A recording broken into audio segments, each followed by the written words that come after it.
أغلبنا بيعتقد إن العطاء نعمة وإن المنع ابتلاء، بمعنى إن لما ربنا يرزق حد بمال أو بصحة أو عيال أو أي حاجة تانية بيبقى كده هو في نعمة، وإن لما ربنا بيمنع عن حد مال أو صحة أو عيال أو أي حاجة يبقى كده هو في محنة.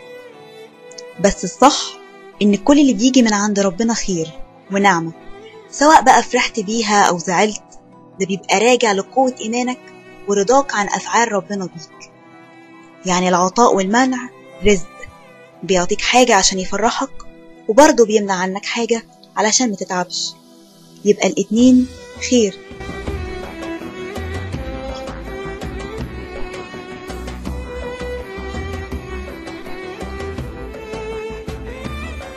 والابتلاء نعمة من ربنا زيه زي أي نعمة تانية ربنا بيمن علينا بيها، لأنه فرصة ليك تقرب من ربنا بصدق وإخلاص وتطهر قلبك.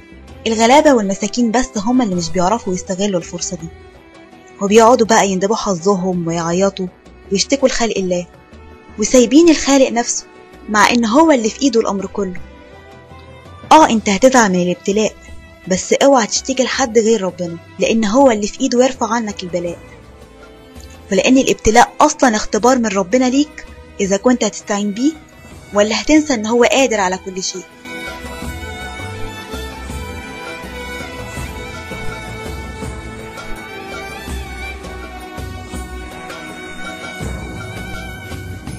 افرح بابتلاء ربنا لأنه بيبقى عايزك تقرب له.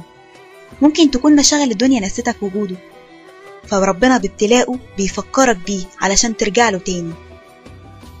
ولو عايز تعيش مرضي ومبسوط، اوعى نعمة منه تشغلك عنه، وما تنساش ان مفيش مستحيل قدام الدعاء، ومفيش اقوى من كلمة يا رب.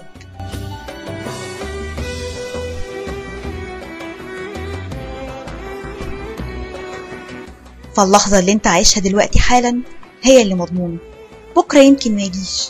اوعى اللحظة دي تفوت عليك من غير ما تفرح نفسك فيه. صوت جواك